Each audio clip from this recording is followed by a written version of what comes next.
The grip was a shackle. Evan's fingers, which she'd once thought elegant, were a vice of bone and tendon around her right wrist, pinning it to the white linen tablecloth. A dull ache radiated up her arm. "You're not listening, Ella," he said, his voice a low, pleasant hum that belied the pressure in his hold. The candlelight between them flickered, casting dancing shadows across his handsome, implacable face. "Your mother, and I just want what's best. This stubbornness isn't you."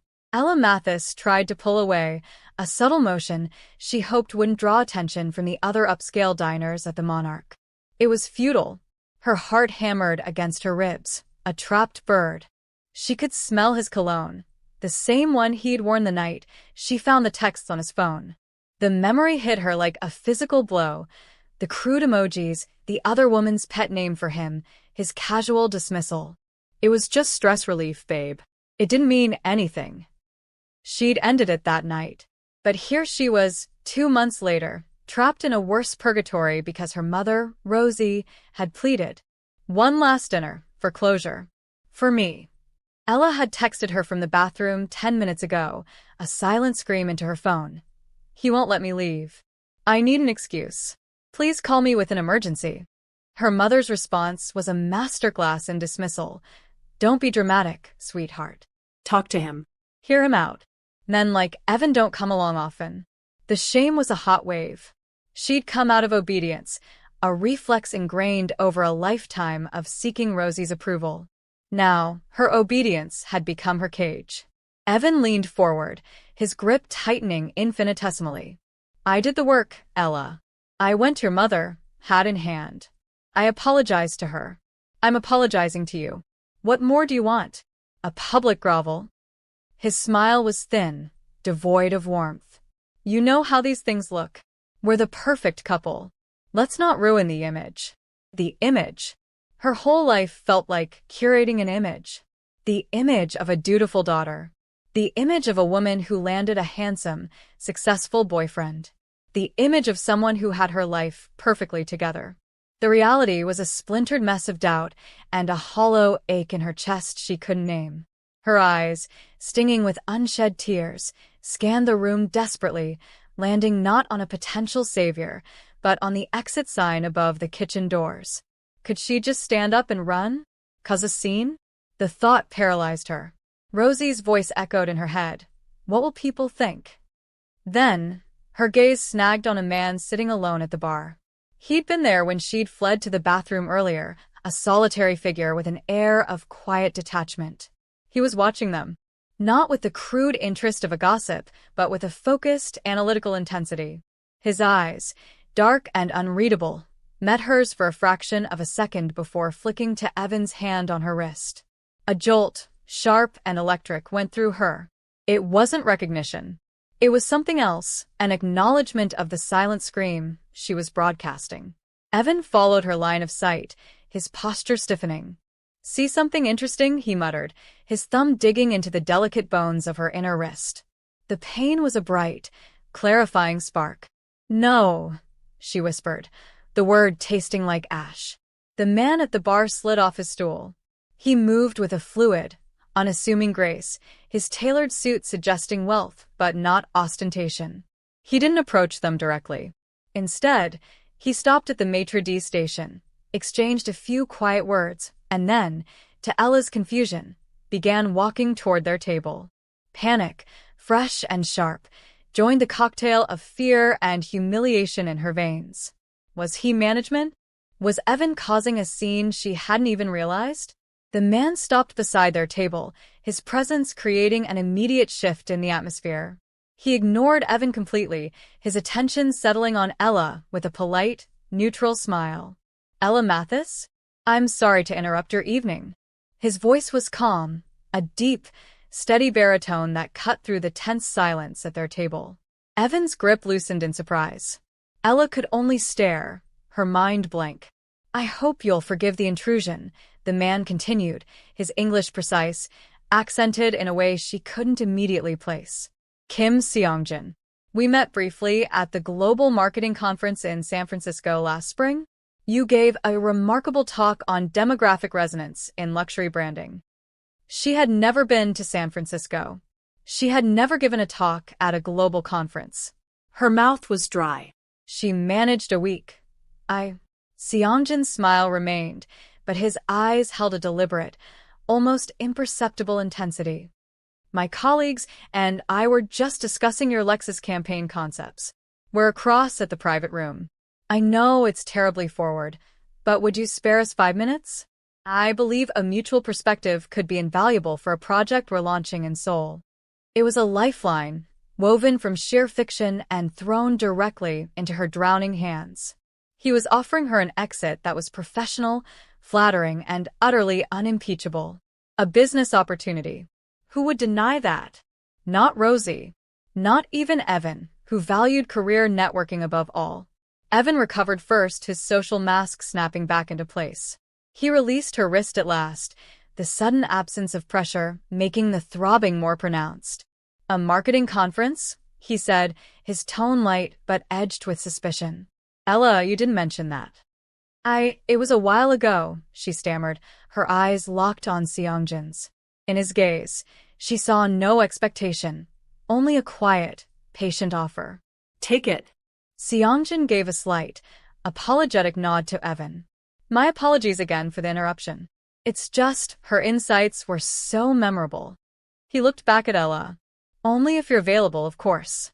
This was it. The moment of choice. She could stay, placate Evan, fulfill her mother's wish for a pretty reconciliation, and continue to die slowly inside. Or she could reach for this stranger's lie and walk into the unknown. Her body moved before her mind could fully consent. She pushed her chair back, the legs scraping loudly on the hardwood floor. Of course, she heard herself say, her voice stronger than she felt. I'd be happy to. She fumbled for her clutch, not looking at Evan. Ella, Evan said, a warning now clear in his voice. She stood, her legs trembling. This is business, Evan. It won't take long. The lie felt alien on her tongue. Seongjin extended a hand, not to shake, but gesturing toward the archway leading to the private dining rooms. It was a gesture of escort, not possession. As she stepped away from the table, Evan's hand shot out one last time, fingers brushing her elbow. We're not finished here. Seongjin didn't touch her, but he moved subtly, placing himself partially between Ella and Evan. We'll have her back shortly, mister? Evan. Just Evan. The name was a bullet. Mr. Evan, Seongjin said, with a polite nod that felt like a dismissal. Then he turned, and Ella walked beside him, her breaths coming in short, sharp gasps she tried to suppress. They passed the maitre d', past the curious glances of other diners, and moved through the archway. Instead of turning toward the private rooms, Seongjin guided her smoothly down a short corridor and pushed open a heavy door marked exit. The cool night air of the Dallas evening hit her face like a slap. They were in a service alley behind the restaurant, the glamour of the Monarch replaced by dumpsters and concrete. The door swung shut behind them, muffling the world of soft music and judgment. Ella stumbled, the adrenaline draining abruptly, leaving her weak and shaking. She wrapped her arms around herself, staring at the stranger who had just pulled her from the deep end. Why? The single word cracked in the middle. You don't know me. Why did you do that? Kim Seongjin stood a respectful distance away, his hands in his pockets. The sharp angles of his face were softened by the dim alley light. He didn't offer empty platitudes. Because his hand was a weapon, he said simply. And you had the look of someone who had forgotten they could still run. His words dismantled her last fragment of composure. A sob erupted from her throat, harsh and ugly, followed by another. She cried for the betrayal, for the pressure, for the terrifying feeling of being a puppet on strings held by everyone but herself. She cried in great, heaving gulps of air, there in the dirty alley behind the most elegant restaurant she knew. Seongjin didn't move to comfort her, didn't try to touch her. He simply waited, a silent, solid presence in the semi-darkness, until the storm began to subside into shaky hiccups. When her breathing finally evened, raw and ragged, he spoke again, his voice still that calm, steady river. My car is just around the corner. It is not an invitation. It is an option. I can drive you anywhere you wish to go. Home, a friend's, a hotel, back inside. Or you can call a cab from here. The choice is entirely 100% yours. He reached into his inner jacket pocket and produced not a phone, but a simple, thick white business card. He held it out. There is no obligation. To anything. Ella looked from the card to his face, then down at her own wrist. In the poor light, she could just make out the beginnings of red marks, the ghost of Evan's fingers. The memory of that grip versus the open choice offered in this alley. The contrast was so vast it was dizzying. She took the card. Her fingers brushed his. His hand was warm, steady. I don't want to go back in there, she whispered. Then you won't, he said. He turned and began walking toward the mouth of the alley, not checking to see if she followed. It was one more choice he left in her hands. With a final, shuddering breath, Ella Mathis clutched the business card like a talisman and followed the stranger into the night. The car was a silent sanctuary, sleek and black, smelling faintly of leather and sandalwood. Seongjin held the passenger door open for her, then closed it with a soft, definitive click. He took his place behind the wheel and started the engine, a low, nearly soundless hum. He didn't ask for an address. He simply pulled out of the alley and into the flow of nighttime traffic, his eyes on the road, giving her the space to crumble. Ella stared out the window, watching the glittering lights of downtown Dallas smear into streaks of color. The tears had stopped, but a hollow, shaking cold had taken up residence in her bones. She was hyper-aware of the man beside her, a stranger who had witnessed her utter humiliation and her messy, undignified breakdown. Shame, hot and fresh, washed over her again. You must think I'm pathetic, she said, the words barely audible over the whisper of the air conditioning. Seongjin was quiet for a long moment, navigating a turn. I think, he said finally, his voice measured, that the people who are supposed to love us often build the most confining cages. And escaping a cage, no matter how gracelessly, is never pathetic. It is survival. His words didn't feel like empty comfort. They felt like a statement of fact. They sliced through the fog of her shame, offering a new, terrifying lens. A cage. Her mother's expectations, Evan's possessiveness, the relentless pursuit of the perfect image. It was a cage. And she had just, for the first time, rattled the bars hard enough to break a lock. Where would you like to go? He asked, his tone neutral, offering the helm. The question paralyzed her. Going home meant an empty apartment that still felt like it belonged to the Ella who dated Evan, dotted with gifts from him she hadn't had the energy to purge. Going to a friend's meant explaining, and she had no words. I don't know, she admitted, the confession feeling like a failure. Then we will drive, he said, as if it were the simplest solution in the world. He reached for the audio system, and the gentle, complex strains of a classical piano piece filled the cabin, no words, just a flowing, somber melody that matched the night. It wasn't an attempt to fill the silence aggressively, it was a blanket of sound to hide under.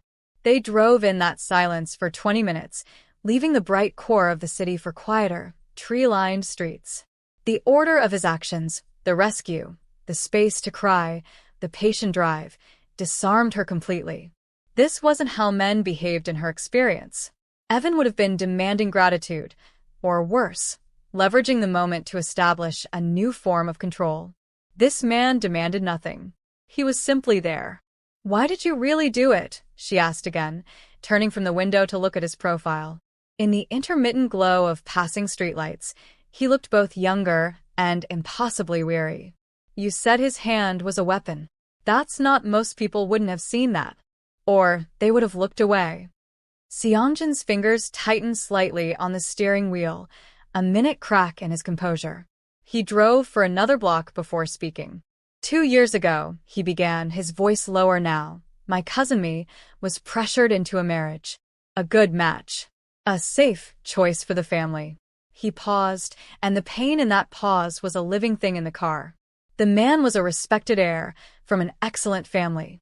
In public, he was charm itself. In private, he was a monster. Ella's breath caught. She didn't dare move. We saw the bruises, Seongjin continued, the words clinical, as if recounting a report. She made excuses. We heard the rumors. The family elders told her to be more accommodating, to try harder. The cage had gold-plated bars, you see. Very beautiful from the outside. He took a sharp, controlled breath. One night, after a particular escalation, she called me. Her voice was very quiet. She said, "Appa, I am so tired of smiling." I told her to pack a bag, that I was coming. I was 40 minutes away. He stopped speaking. The only sound was the piano, now playing a heartbreakingly slow movement. When I arrived, he whispered the word raw. The apartment was silent. She had taken a bottle of pills with a bottle of soju. She did not pack a bag. A cold dread seeped through Ella's veins. Is she? She lives, Seongjin said flatly. Her body lives. In a facility north of Seoul. She has not opened her eyes in 26 months. He finally glanced at her, his dark eyes reflecting the void of his own story. So, when I see a man using his hand as a weapon on a woman who has forgotten how to run, I do not look away. I cannot. I failed me. I will not fail a stranger in a restaurant. The confession hung between them, vast and terrible. Her problems, the manipulative ex, the overbearing mother, suddenly felt both trivial and intimately connected to his tragic story. It was the same poison, just a different dilution. The pressure to conform, to accept, to prioritize appearance over well-being. It could break a person. It had broken his cousin. Ella looked down at her wrist again. The red marks were darker now. A badge of her own small, desperate survival. "Thank you," she said, the words utterly inadequate, "for not looking away." He gave a single, slow nod.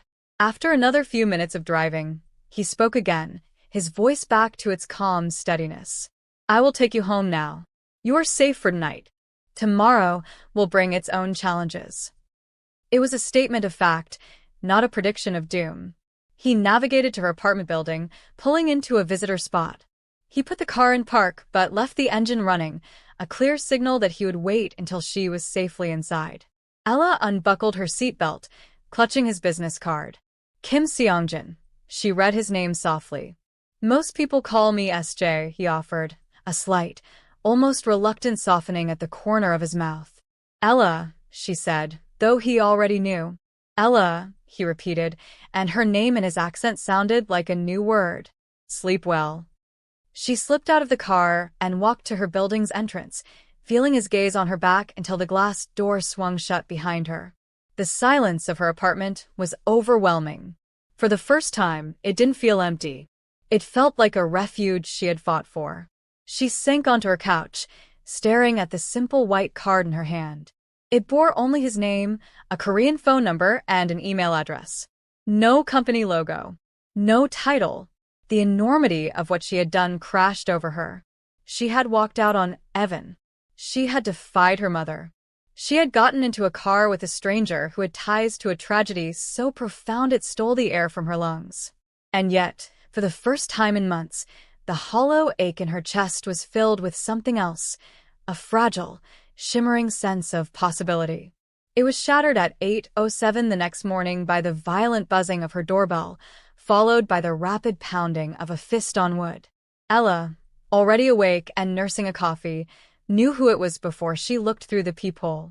Rosie's face, usually a mask of cheerful control, was twisted with fury. Ella opened the door, bracing herself. "What in God's name were you thinking?" Rosie stormed in, not bothering with a greeting.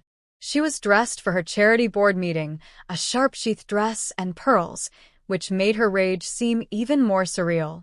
"Evan is devastated. He waited at that restaurant for an hour. He said some Korean gangster whisked you away. Is that true? Did you leave with some strange man?" The mischaracterization was so absurd it almost made Ella laugh. "He's not a gangster, Mom. He's a businessman. And he offered me a way out. Evan was hurting me." Rosie waved a dismissive hand, the diamonds on her fingers flashing. "Hurting you? Don't be melodramatic. He was holding your hand. He was emotional. He loves you. He had a grip on me so tight it left bruises. Ella shot back, her own temper, so long suppressed, igniting. She thrust her wrist out, the faint but unmistakable marks still visible. Rosie glanced at it and her eyes narrowed, not with concern, but with impatience. So, he got a little carried away. He's passionate. He's sorry. Do you know how many women would kill for a man who fights for them like that? A man with his prospects? A man who wants commitment. The words were a slap. Ella stared at her mother, really stared, seeing not a protector, but a warden. His prospects? Is that what this is about? You're more worried about his job title and his family's country club membership than you are about the fact that he cheated on me and now he's leaving bruises on my skin. Everyone makes mistakes, Ella. Rosie's voice rose to a shrill pitch. You throw away a good man over a few text messages and a little argument, and you run off with the first foreigner who looks at you? What is wrong with you? Do you want to end up alone? Is that it? The cruelty of the question landed with physical force. Ella took a step back, her heart pounding. I'd rather be alone than be with someone who makes me feel alone and afraid, she said, her voice trembling but clear. And I'd rather be with a kind stranger than with a known liar who hurts me. Rosie's face went pale with outrage. So that's it? You're choosing him? This Kim person? You know nothing about him. I know he saw I was in trouble and he helped. Without asking for a single thing in return, Ella fired back, tears of fury and hurt now streaming down her face. I know he gave me a choice. Evan only ever gives me ultimatums. You only ever give me orders. So yes. For the first time, I'm choosing. And I'm not choosing the cage you're so desperate to keep me in. The word cage, borrowed from Seongjin, hung in the air. Rosie looked as if she'd been struck. Her mouth opened, then closed. The anger seemed to drain from her, replaced by a cold, wounded dignity. I have only ever wanted what's best for you. Safety. Security. A good life. You wanted what looks best, Mom, Ella said, exhaustion suddenly swamping her. There's a difference. Rosie stared at her for a long, silent moment. Then she turned, her posture rigid. When you come to your senses, I hope it's not too late. She walked out, closing the door with a quiet, final click that echoed through the apartment louder than any slam. Ella stood there, shaking, the adrenaline receding to leave a vast, echoing emptiness. She had done it. She had drawn the line. And on the other side of it stood only silence and the faint, ghost-like marks on her wrist and a white business card on her coffee table. The cage door was open. The terrifying, wide-open world was waiting. The silence after her mother left was a physical presence. It pressed on Ella's eardrums, heavy and accusing. For 3 days, it was her only companion. Rosie didn't call. Evan mercifully didn't either. The world seemed to hold its breath, waiting for her to buckle, to pick up the phone and apologize, to crawl back into the gilded cage whose door now hung open, warped and uninviting. She went to work at the marketing agency on autopilot, moving through the sleek, glass-walled offices like a ghost. The promotion she'd been ambitiously chasing now felt like ash in her mouth. What was the point of climbing a ladder if the world at the top was just a different, more polished version of the trap she was born into? She stared at her computer screen, the concepts for the upcoming Lexus luxury campaign blurring into meaningless shapes. The hollow ache had returned, deeper now, tinged with a terrifying question. What if I was wrong? Her phone buzzed on the desk, breaking the trance. It was a text from an unknown number with a Dallas area code. Ms. Mathis. I hope the week has treated you with more kindness than the weekend. No reply necessary. S.J. Her breath hitched. Kim Seongjin. He was checking in, but without demand, without creating an obligation. It was a whisper across the void, a simple acknowledgement that she existed in her new, uncertain reality. She didn't reply, but she saved the number. The simple white card was in her wallet, a secret talisman. The storm broke on Thursday morning. Lionel Pierce, the brilliant, volatile creative director and the driving force behind the Lexus campaign, marched into the CEO's office, had a shouting match heard through 2 floors, and quit on the spot. He cleared his desk and was gone by lunch, taking the campaign's strategic heart and all his files with him. Panic, sharp and acrid, flooded the agency. The presentation to Lexus executives was in 9 days. Ella was summoned to the head of account management's office at 3 p.m. Margot's face was pale beneath her impeccable makeup. Ella, you've been the lead strategist under Lionel. You know his vision or what there was of it. We need you to take the reins. Salvage what you can. Build something new. You have 9 days. It was less an opportunity than a death sentence. Lionel had been a genius, but also a hoarder of information. His vision had been a series of cryptic comments and grand gestures. The weight of it crushed the air from Ella's lungs. I don't have all his materials. His concepts were in his head. Then use your own, Margot said, her tone leaving no room for debate. This is your chance, Ella. Sink or swim. The next 48 hours were a blur of futile effort. She worked until her eyes burned, trying to reconstruct Lionel's scattered notes, to conjure a campaign from the ghost of his arrogance. It was like building a castle on smoke. By Friday night, alone in her office with empty coffee cups and a mind blank with terror, she faced it. She was going to sink. She would fail spectacularly, humiliating the agency and torching her own career. The image of Rosie's disappointed face, superimposed with Evan's smug "I told you so" expression, was paralyzing. Her gaze fell on her wallet. Her fingers, trembling slightly, pulled out the white card. The choice, he had said, was entirely hers. Could she ask this of him? A stranger who dealt in import-export, not luxury automotive branding? It felt absurd. Yet, he had seen a truth no one else had. He had offered a lifeline once before. She typed a message, deleted it, typed again. Finally, she sent. The week got worse. The professional kind of worse. I'm in over my head. His reply came in less than a minute. Address. I will be there in 20 minutes. He didn't ask for details. He didn't offer platitudes. He simply came. When she opened her office door to him, he looked exactly as he had at the Monarch, calm, composed, a pillar in the chaos. He carried a small paper bag from a gourmet deli. You need fuel before strategy, he said, placing it on her desk. It contained a still warm chicken pot pie and a bottle of cold-pressed juice. The simple, nurturing act undid her. Tears of exhaustion and frustration welled up. I have to rebuild an entire campaign from nothing in a week. My director quit. It's a multi-million-dollar account. I don't know where to start. The confession tumbled out, raw and desperate. Seongjin listened, his dark eyes taking in her disheveled state, the panic boards covered in dead-end ideas. He didn't look at the boards first. He looked at her. This is important to you, he stated. It's my career. It's all I have right now. He nodded slowly. Then he asked a question that stopped her cold. Do you want me to fix this problem for you? Or do you want to fix it yourself? It was the same essence of the choice in the alley. Rescue versus empowerment. A handout versus a tool. Evan would have seized control, dictated a solution to make her dependent, to be the hero. Her mother would have told her to sweet-talk a male colleague into doing the heavy lifting. I want to fix it, Ella whispered, the truth of it solidifying inside her.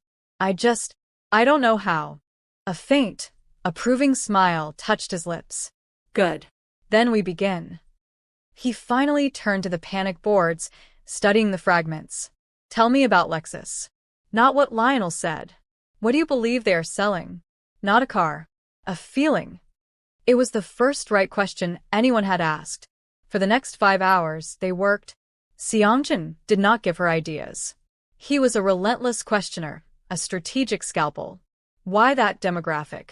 What is the core anxiety your campaign addresses? Is luxury about exclusion or about a curated experience? What does freedom mean to someone who can afford any car? He forced her to articulate her own instincts, to mine her own expertise she'd forgotten she had. When she stumbled, he shared not marketing advice, but a perspective from his world. In my business, he said at one point, as they debated the concept of heritage, legacy is a double-edged sword.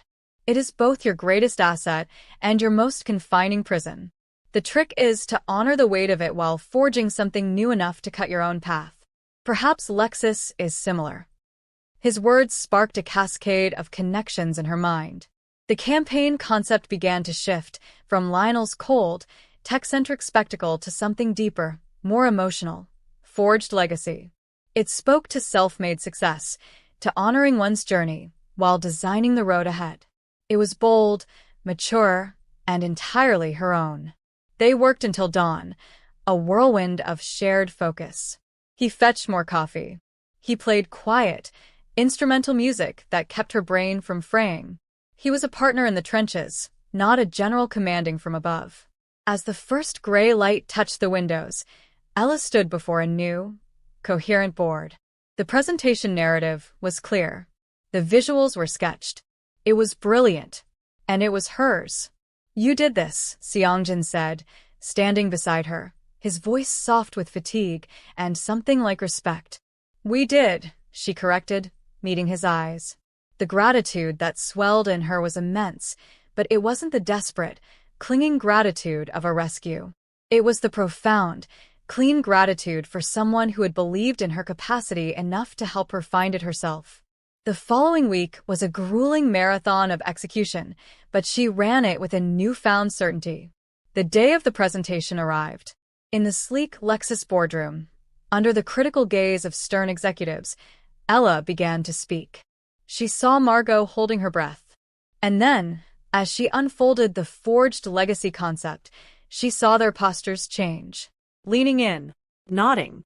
A senior VP's lips curved into a slow smile. She nailed it. Not just survived, excelled. The applause was genuine, enthusiastic. Margot rushed over afterward, beaming. "Ella, that was a masterclass. You've not only saved this, you've elevated it. The promotion is yours." Senior executive. Effective immediately. The triumph was a warm, golden wave. For the first time in her life, success tasted purely of her own effort, her own mind. As she gathered her things, floating on the high, her phone buzzed. A text from SJ. "I have no doubt you were formidable." She smiled, a real, unburdened smile. "We're celebrating. The monarch. 8 p.m. My treat. You are my guest of honor." She hit send before she could overthink it. His reply was prompt. "I will be there." The evening felt like a dream. At the monarch, seated at a different, better table, the atmosphere was transformed. The candles were for ambience, not for hiding pain. They talked easily, about art, about travel, about nothing of consequence. The ghost of Evan, the weight of Rosie, the shadow of me. They were present, but held at bay by the simple, powerful joy of connection. As they shared a dessert, Ella felt his gaze on her, thoughtful. "You are different in this light," he said. "You wear your success well. It is yours." "It is," she said, feeling the truth of it. "Thank you. For the questions. Not the answers." He raised his water glass in a silent toast. As they left the restaurant, walking side by side into the balmy night, Ella felt a sense of rightness, so profound it was almost frightening. This was what it felt like to be seen, to be challenged, to be respected. The parking garage was quiet, their footsteps echoing softly. They were almost to his car when a figure stepped out from behind a concrete pillar. "So, this is the new chapter, huh?" Evan's voice was slurred, thick with alcohol and venom. He looked wrecked, his shirt untucked, his eyes bloodshot. But the anger radiating from him was cold and sober. The upstanding girlfriend dumps a good man for some foreign fixer. You move on real fast, Ella. Ella's blood turned to ice. Seongjin moved almost imperceptibly, placing himself slightly in front of her, not aggressively, but like a shield. "Evan, you're drunk. Go home," Ella said, her voice surprisingly steady. "Go home," he laughed, a harsh, ugly sound. "While you're whoring yourself out for career tips." His eyes locked on Seongjin. "What's your game, huh?" "She's not as smart as you think. She's just easy. A few fancy words, and she'll follow you anywhere." Seongjin's stillness became absolute. It was not the stillness of fear, but of a predator assessing. "You will leave now," he said, his voice low, devoid of all the calm warmth from moments before. It was a command issued from a place of absolute authority. "And you will not speak to her, or of her again." Evan took a staggering step forward, emboldened by the perceived threat. "Or what? You gonna have me kneecapped? I know about your type. I did my homework. Shady import-export. Family ties back in Seoul that don't look so clean. You think you scare me." In that moment, Seongjin's mask fell completely. The polite businessman vanished. What remained was a man of frightening, ancient calm. He didn't move a muscle, but he lifted his left hand, made a subtle, swift gesture with 2 fingers. From the shadows at the far end of the garage, 3 men in dark suits materialized. They moved with silent, terrifying efficiency, closing the distance in seconds. They were not bulky thugs. They were lean, precise, their faces impassive. One stood directly beside Evan, who flinched, his bravado evaporating into stark, sober terror. The lead man, older with a stern face, gave Seongjin a slight bow of his head. "Seongjin 1 SSI." Seongjin's eyes never left Evan's pale, sweating face. "Mr. Park, please escort this gentleman home. Ensure he understands the permanent nature of his retirement from his Mathis life." Mr. Park nodded. He turned to Evan, his voice polite but ironclad. "You will come with us. If you speak of tonight, or attempt to contact the young lady again, the consequences will be severe. We are clear?" Evan, trembling, looked from the impassive faces of the men to Seongjin's icy expression, to Ella's shocked one. All fight drained from him. He simply nodded, a broken puppet. Without another word, the 2 other men took Evan gently but firmly by each arm and led him away, disappearing into the dark mouth of the garage stairwell. Mr. Park gave Seongjin one more respectful nod, then followed. The silence they left behind was deafening. Ella stood frozen, the reality of what she had just witnessed crashing over her like a wave of ice water. The elegant savior from the restaurant was gone. In his place stood a man who commanded silent, suited men who made drunk, abusive ex-boyfriends vanish with a gesture. Seongjin turned to her slowly. The cold authority bled from his face, replaced by a profound weariness and something that looked like dread. He had shown her his truth. Now he waited for her judgment, standing amidst the concrete and the echoes of a violence that had been promised, not enacted. "We need to talk," he said, the words heavy with the weight of the world he had just unveiled. The drive from the parking garage was enveloped in a silence, so thick it felt like a third passenger. The classical music was absent. The only sounds were the purr of the engine and the frantic drumbeat of Ella's heart against her ribs. She stared straight ahead, her hands clenched in her lap, the triumphant glow of the evening utterly extinguished. The images replayed on a vicious loop. Evan's terrified face, the silent apparition of the suited men, Seongjin's finger-cut gesture that summoned them like a dark spell. He didn't take her home. He drove to a quiet, anonymous park overlooking the city lights, a place where the night felt vast and conversations could get lost in the open air. He parked and turned off the engine, the sudden quiet a shock. "I owe you an explanation," he said, his voice hollow with a fatigue that seemed to come from his bones. "You owe me more than that," Ella whispered, finally turning to look at him. The man she'd shared dessert with was gone. The man beside her was a stranger draped in shadow. Who were those men? "Employees," he said, the word too simple, too clean. He ran a hand over his face. "My family's business is multifaceted. Kim Global Import-Export is the legitimate face. It deals in textiles, electronics, agricultural machinery. It is real, and it turns a profit." He paused, choosing his next words with visible pain. "But its greater function, historically, has been to move money, to launder it, to forge trade documents that smooth over politically inconvenient transactions, to offer favors that are, in essence, a currency more powerful than won or dollar." Each word was a stone dropped into the pit of her stomach. The world tilted. "You're a criminal." The word felt melodramatic and insufficient. I am the heir to a criminal enterprise, he corrected, his gaze sharp and unflinching. There is a difference, though the world rarely sees it. My father built this duality. The legitimate business thrives because the illicit one greases the wheels of bureaucracy and eliminates competitors. They are symbiotic.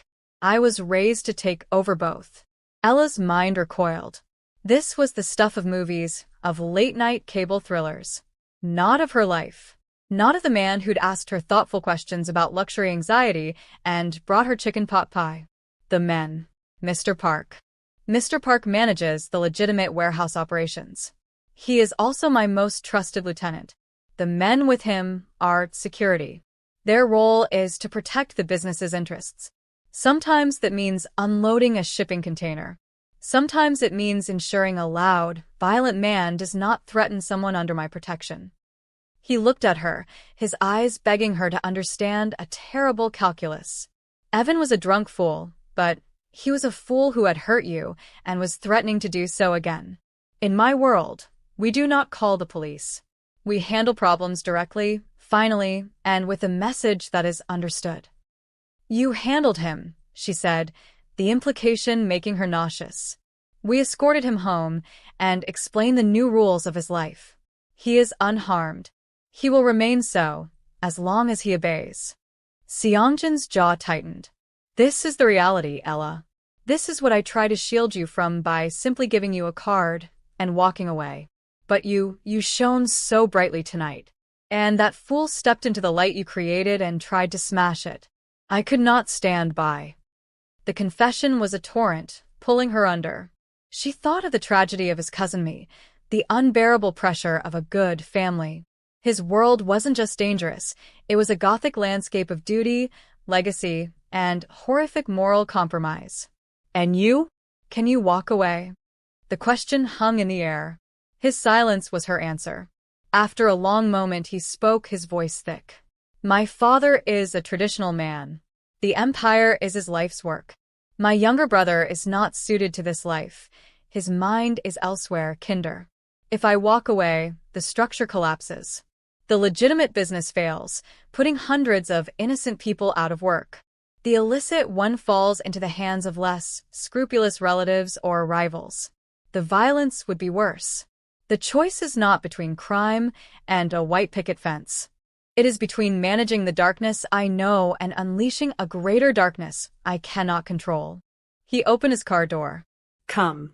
Let me show you one part of it. Then you can decide if you want to run, and I will ensure you never see any of it again. Numb, Ella followed him. He drove to an industrial part of the city, stopping before a large, nondescript warehouse with a sign for Kim Global.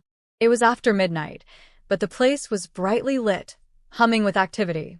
He used a keycard at a side entrance and led her into a vast, clean space stacked high with crates labeled in Korean and English. Forklifts moved quietly. Workers in uniforms checked clipboards. It smelled of wood, cardboard, and faintly of coffee. It looked utterly normal. Boring even. Mr. Park appeared from an office, his stern face softening slightly when he saw Ella. He bowed to Seongjin. Seongjin SS. The shipment for Busan cleared customs early. The paperwork is on your desk. Thank you, Mr. Park, Seongjin said, his posture shifting into that of a CEO. How is me today? Mr. Park's expression became grave. The same. Stable. The nurses say her vitals are strong. He glanced at Ella with a kindness that disarmed her. It is good to see you again, Miss Ella. Under better circumstances. This was the duality. The brutal efficiency of the garage and the gentle inquiry about a comatose cousin in the same breath. The legitimate business and the man who ran it, who clearly loved Seongjin like a son. Seongjin led her to a glass-walled office overlooking the floor. This is the reality I live in. By day, I am here, negotiating freight costs and tariffs. By night, I might be on a call arranging for a favor for a senator in Seoul to ensure this warehouse isn't audited. The men in the garage are on this company's payroll as security consultants. It is all one tangled web. I cannot cut one thread without the whole thing unraveling. He turned to her, his expression stripped bare of all defenses. You asked me why I helped you. It was because you were in a cage. I have spent my life in a cage of my own. Gold-plated, vast, powerful, but a cage nonetheless. I could not bear to see another spirit being crushed. I offered you an exit. Now, I am showing you the cost of walking closer to mine. The choice to leave is still yours. It will always be yours. Ella looked out at the bustling, ordinary warehouse. She thought of Evan's controlling grip, her mother's manipulative pleas. Their cage was built on guilt and expectation. Seongjin's cage was built on duty and dangerous legacy. But in his cage, she had never been lied to. He had never asked her to be less than she was. He had, in fact, demanded she be more. The terror was real. It whispered of danger, of headlines, of a life in the shadows. But the other option, a life of safe, lonely inauthenticity, suddenly seemed like a slower, more desolate kind of death. I'm scared, she admitted, the words trembling out. I am terrified, he replied without shame. Every day. Of the choices I must make. Of the people I must disappoint. Of the darkness that brushes my shoulder. But I am more terrified of a life lived as a pretty lie. She met his gaze, seeing the weight he carried, the loneliness at the core of his power. He was not offering her a safe harbor. He was offering her a partnership on a stormy sea. And after a lifetime on stagnant, gilded land, the sea, for all its perils, called to her. I don't want to run, she said, the decision solidifying as she spoke. But I need time to process. This is a lot. A profound relief, tempered with deep concern, washed over his features. He didn't move to hug her. He simply nodded, respecting the space she needed. Take all the time you require. I will be here, in both worlds. He drove her home. At her door, she turned to him. Thank you for the truth, however hard it is. Truth is the only foundation that doesn't eventually collapse, he said. He waited until she was inside before leaving. The next few days were a blur of introspection. She threw herself into her new senior executive role, the work a welcome anchor. She finally confided in her best friend, Maya, over frantic glasses of wine, leaving nothing out, the garage, the suits, the warehouse. Maya listened, wide-eyed. Holy shit, Ella. That is insane. I know, but, Maya said, leaning forward, let's compare. Evan lied, cheated, squeezed your wrist, made you feel small, and his biggest danger was to your self-esteem. Seongjin was brutally honest, empowered you, respects your space, and his danger is like actual danger.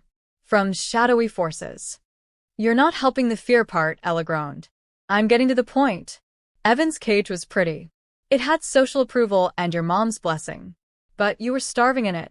Seongjin's world is scary, but he sees you. He actually sees you. He's not trying to put you in a cage. He's showing you the lock on his and handing you the key to walk away. Maya took a deep sip. I'm not saying it's not crazy. I'm saying for the first time, you're choosing something real. And real is always messy. Sometimes it's messy in a my mom won't call me way. Sometimes it's messy in a men in suits vanish people way. But it's not a lie. Maya's words crystallized the conflict. The following evening, as Ella stared at the city lights from her balcony, her phone rang. It was Rosie. The silence was over. Ella answered, bracing for a new assault. I heard a rumor. Rosie's voice was tight-clipped. From Brenda Evans. She said her son saw you with some Korean man with ties to organized crime. Ella, tell me this isn't true. Tell me you haven't thrown away everything for a gangster. The old pressure, the old fear, descended, but it landed on the new, firmer ground of her resolve. His name is Kim Seongjin, Mom, and he is the most honest man I've ever met. He hasn't asked me to change a single thing about myself. He hasn't lied to me once. Can you say the same about Evan? Can you say the same about yourself? The line was so silent Ella thought she'd hung up. Then, a shattered whisper. You're choosing this? You're choosing a life of danger and shame over a life of respectability and safety. I'm choosing a life of truth, Ella said, her voice clear and final. Even if it's hard, even if it's scary, I won't discuss this with you again. When you're ready to talk to me, not your idea of me, I'll be here. She ended the call, her hands shaking but her spirit steady. The final tether of obligation had been cut. She was adrift, but she was free. And she knew where she wanted to steer. She picked up her phone and texted Seongjin. I'm done being afraid of what my life looks like to other people. I want to see you. Can I come over? His reply was almost immediate. I will send a car. It's safer. 20 minutes later, a discreet black sedan arrived. Not the sports car. This was different. When she arrived at his modern, minimalist penthouse, he was waiting at the door. He looked exhausted, but his eyes warmed when he saw her. I'm still scared, she said, stepping inside. But I'm more scared of going back. I choose the messy truth. He reached out, slowly, and cupped her face, his thumb brushing her cheek. It was the first truly intimate gesture he'd ever initiated. The messy truth is all I have to offer, he murmured. It's enough, she said, and leaned into his touch, stepping fully out of the gilded cage and into the terrifying, exhilarating storm of a real, chosen life. For 6 months, Ella learned the rhythms of a love that felt less like a fairy tale and more like coming home to a sturdy, well-built house in the middle of a storm. There were no grand, empty gestures from Seongjin. Instead, there was a profound and steady constancy. He remembered her preference for oat milk in her coffee and kept a carton in his penthouse fridge. He listened, truly listened, when she vented about office politics, his questions sharpening her own thinking. Their intimacy unfolded slowly, a delicate negotiation of past wounds and present desire, where her no or not yet was met with unwavering respect, making her eventual yes feel like a gift she gave freely, not a demand she fulfilled. She learned to navigate the edges of his world. The sleek black sedan with a quiet, watchful driver, Mr. Park's nephew, would appear when she left his place late. It was safety, not surveillance. She met Mr. Park for proper tea, seeing the fierce, paternal loyalty in his eyes when he spoke of Seongjin and the heartbreaking tenderness with which he updated them on Mi's unchanged condition. Ella saw the legitimate machinery of Kim Global up close, and Seongjin, in turn, showed her the careful, cynical ledgers of the other side, not to impress or shock her, but to ensure her eyes were open. This is the weight, he'd say, his finger on a column of blurred names and ambiguous figures. To know it exists is a burden. I will not hide your share of it. It was terrifying. It was also the most honest relationship she had ever known. Rosie's silence was a low-grade ache in the background, but the space it created was filled with a growing sense of self. Ella flourished at work, her Forged Legacy campaign a celebrated success. She paid off her student loans. She bought art she loved, not what matched a sofa. She was, for the first time, building a life she recognized as her own. The crack in this new foundation came on a perfectly ordinary Tuesday evening. She was at his penthouse, chopping vegetables for a stir-fry while he finished a call in Korean in his study. His voice, usually so measured, took on a strained, urgent tone. She paused, her knife hovering over a bell pepper. The call ended, and the silence that followed was heavy and cold. He emerged from the study, his face ashen, the phone still clutched in his hand. He looked at her, but for a moment, he didn't seem to see her. "My father," he said, the words flat. "He has had a stroke. A massive one. He is in surgery in Seoul." The world narrowed to the green of the pepper and the gray of his face. "How bad?" "It is critical. The damage is likely extensive."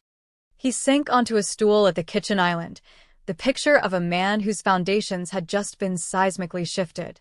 "My uncle, he is already at the hospital. He is already talking about interim control of the business." There was more in his words than filial concern. Ella heard the chill of political maneuvering, the quiet clatter of knives being sharpened in a boardroom a world away. "You have to go," she said, stating the unavoidable. "I have to go," he echoed, finally focusing on her. The dread in his eyes wasn't just for his father. It was for them. It is not a matter of days. It will be weeks, possibly months. I must be there to stabilize everything. The legitimate operations, the other arrangements. If my uncle seizes control, the balance I've tried to maintain will shatter. It will become more violent, more predatory. The stir-fry forgotten, Ella wiped her hands and came to stand beside him.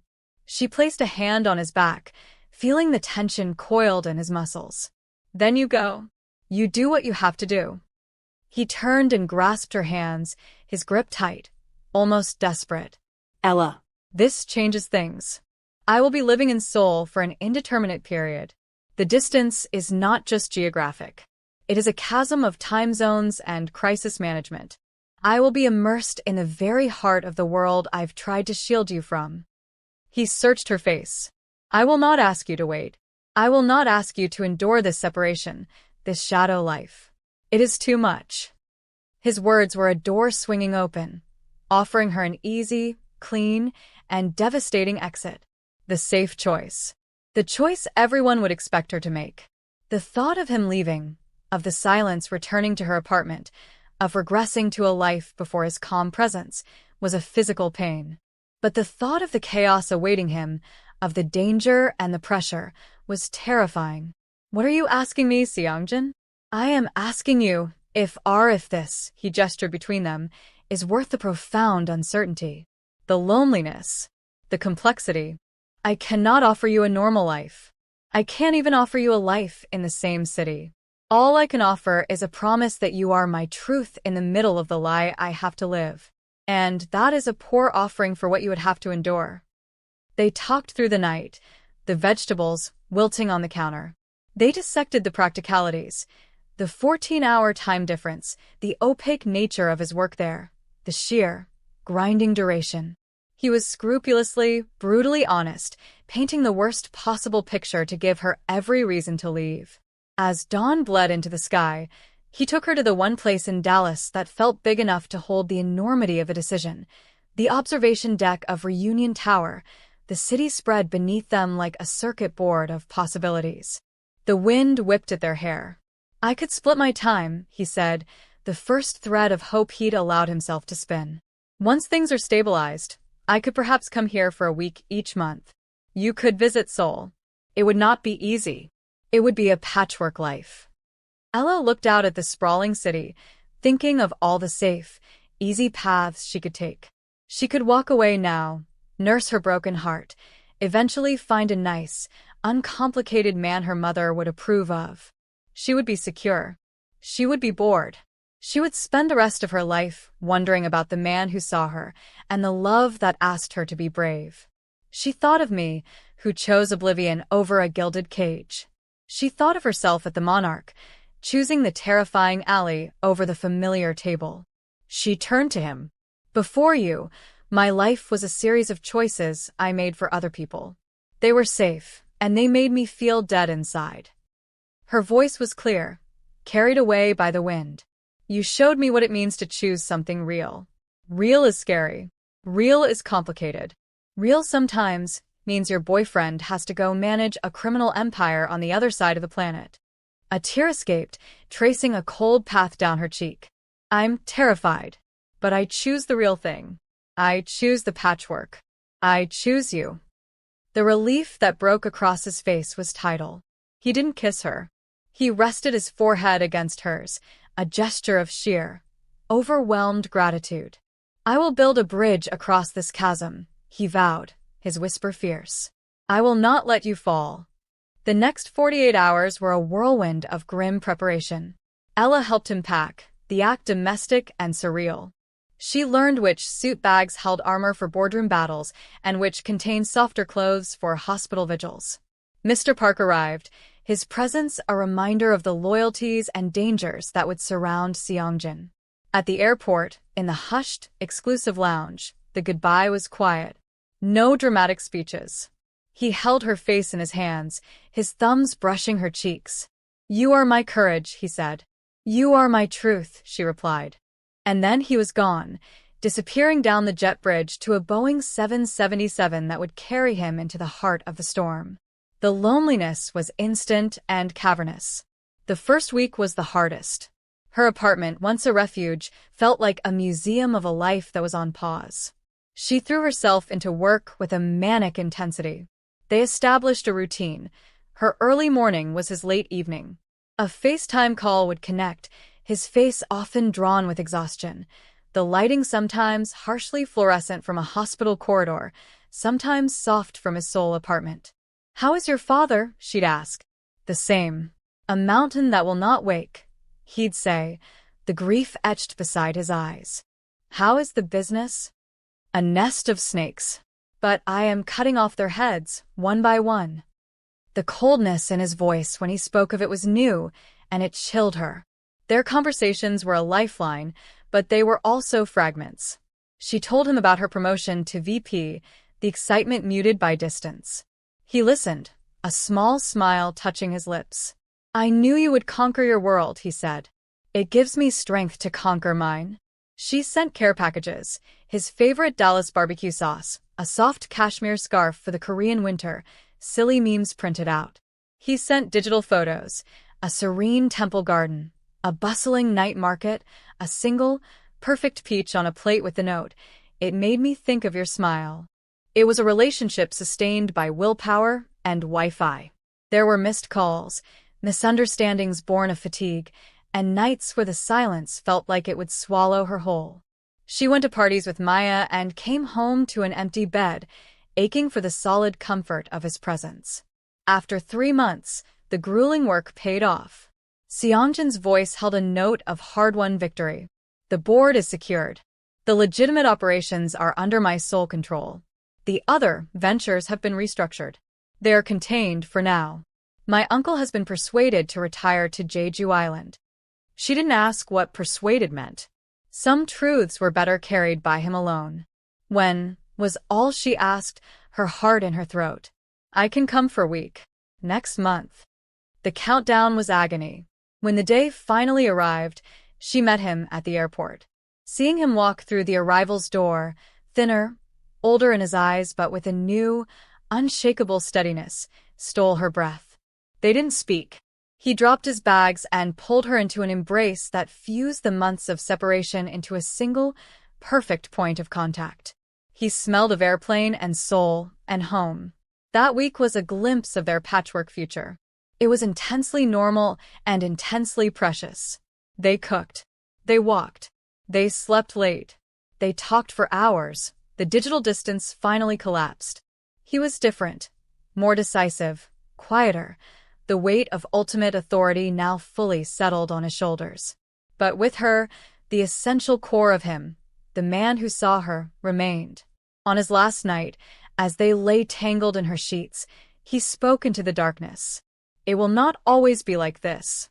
I am creating a structure where I can be based here, with prolonged visits there. It will take another 6 months, perhaps a year. But it is possible." He turned to her, his eyes gleaming in the low light. "Is this still the life you want? The patchwork? The waiting?" Ella traced the line of his jaw, committed to memory 1,000 times over video call, now real under her fingertips. "It's not the life I imagined," she said softly. "It's better. Because I chose it. And I choose it again every day." He pulled her closer, his breath warm against her hair. The future was still a bridge under construction, spanning a dark and turbulent chasm. But they were building it together, one difficult, honest choice at a time. The week after Seongjin returned to Seoul was different.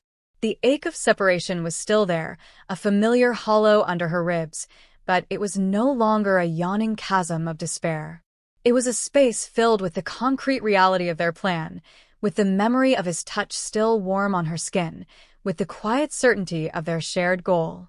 They were building their bridge, and every call, every text was another cable anchored into place. Ella's career, once a desperate substitute for a fulfilling personal life, became a source of profound joy in its own right. Her promotion to vice president came with a new office and a team of her own. She led with the empathy and clarity she'd always craved from her own superiors, fostering a culture of respect that made her proud. The success was hers, earned in the light, and she reveled in it. One quiet Tuesday afternoon, her personal phone buzzed with a number she hadn't seen in over 7 months. Mom. Her finger hovered over the screen, the old cocktail of guilt and defiance stirring. But the feeling was muted now, filtered through the hard-won strength of the last half-year. She answered. Ella? Rosie's voice was tentative, stripped of its usual performative confidence. Hi, Mom. A long pause, filled with the static of unsaid words. I wondered if you might have time for lunch. Just us. The invitation was a white flag. Ella knew it could be a trap, a new strategy of guilt. But she also heard the raw uncertainty, a note her mother rarely allowed. I can do tomorrow. The plaza at 1? Yes. That would be yes. The next day, seated at a sun-drenched table, Ella saw the changes in her mother before a word was spoken. Rosie looked older, softer somehow. The armor of perfect makeup and unwavering opinion seemed slightly dismantled. You look well, Rosie began, her hands fussing with her napkin. Very sure of yourself. I am, Ella said simply. The salads arrived, providing a momentary distraction. Rosie took a small bite, then put her fork down. I owe you an apology, she said, the words clearly costing her. A real one. Not the kind that's meant to get you to do what I want. I was wrong about Evan.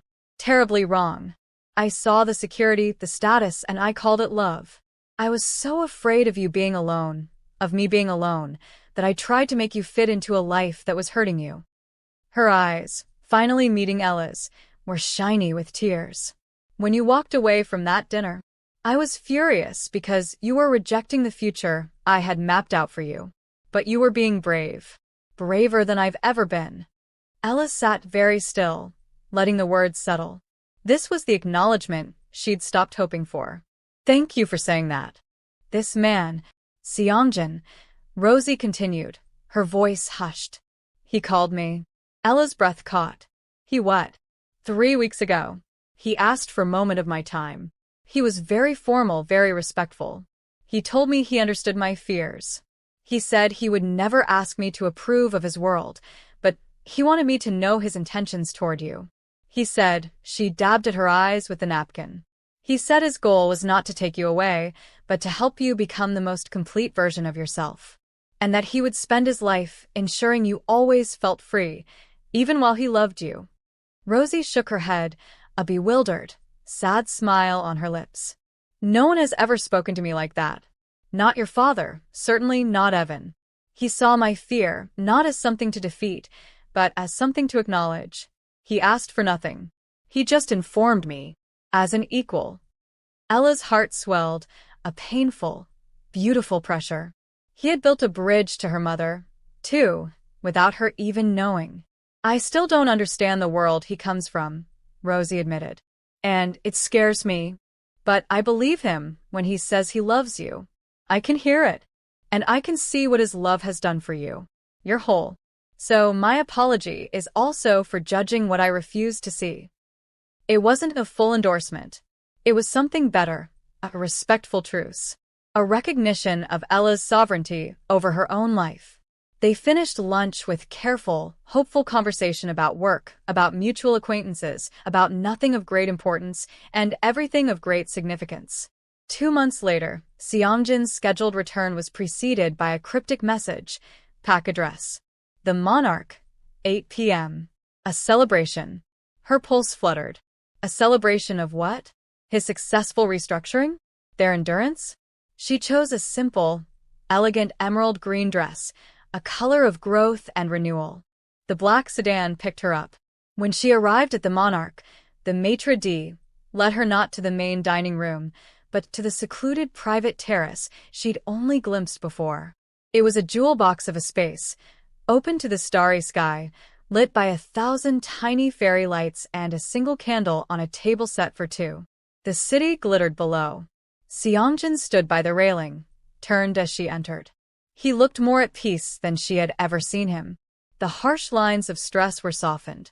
He came to her, took both her hands, and kissed her a slow, deep kiss that tasted of home and promise. "What are we celebrating?" she asked, her voice a whisper. "The successful division," he said, leading her to the table. "The legitimate arm of Kim Global is now a standalone entity headquartered here in Dallas, with me as its CEO. The other operations remain in Seoul, under the management of a board I control from a distance. It is not a perfect severance, but it is a clean firewall. My physical presence is required there only quarterly. My life," he said, his gaze holding hers, "is here, if you will have it." The magnitude of it stole her breath. He had done the impossible. He had rebuilt his cage into a tower, with a door he could freely walk through. "You did it," she breathed. "We did it," he corrected. "Your courage was the blueprint." He didn't sit. Instead, he reached into his pocket. Her heart stopped. But he didn't pull out a ring box. He pulled out a small, folded piece of thick, creamy paper and a simple, elegant pen. He placed them before her. "I am not a man of grand, traditional gestures. They belong to a world of show, not substance." He unfolded the paper. It was blank. "I will not get down on one knee and ask you to be my wife in the way the world expects. Instead, I am asking you to be my partner in the way we have always been. To write a life with me, not act out a pre-scripted role." He picked up the pen and drew a single, horizontal line across the center of the page. Above it, he wrote in his precise script, "Seongjin." Below the line, he left the space empty, then handed her the pen. "This is my promise," he said, his voice thick with emotion. "My life is an open book. The chapters before this line are complicated, and they are mine to bear. But every chapter after it, I want to write with you, as equals, with honesty as our plot and respect as our grammar. If you choose to write your name below this line, it is not a promise to obey or to complete me. It is a promise to build, side by side, to face the complicated legacy together, to create a new one." Tears streamed freely down Ella's face, not of sadness or fear, but of a profound, soaring joy. This was the most him proposal imaginable. Not a demand for her answer, but an invitation to co-author their future. It honored her autonomy, their history, and the hard-won truth between them. She took the pen. Her hand didn't shake. Below the line, in her own flowing script, she wrote, "Ella." She looked up at him. "It's not a perfect, simple story." "No," he smiled, a true, full smile that reached his eyes. "It's better," she said. "It's ours." He then took a small velvet box from his pocket. Inside was not a massive diamond, but a unique band of woven white and rose gold, set with a few small, perfect emeralds. "A symbol," he said. "Not a chain. To wear if and when you wish, as a reminder of the story we are writing." She held out her hand. He slid it onto her finger. It fit perfectly. Later, as they shared dessert, Ella excused herself. She stepped to the edge of the terrace, the city lights blurring through her happy tears, and called her mother. Rosie answered on the second ring. "Ella, is everything all right?" "Everything's perfect, Mom." Ella took a deep, shuddering breath of night air. "Seongjin asked me to build a life with him, and I said yes." There was a silence on the line. Then a soft, broken sound that might have been a sob. "Oh, Ella." Ella braced for the old criticism. "My darling girl," Rosie whispered, her voice full of a warmth Ella hadn't heard in years. "Tell me everything." And Ella did. She didn't talk of empires or danger. She talked of the blank page and the shared pen. She talked of partnership. As she spoke, she looked back at Seongjin, who watched her with quiet, unwavering love. He was her truth. She was his courage. And the story they would write, with all its complexity and hard-won joy, was just beginning.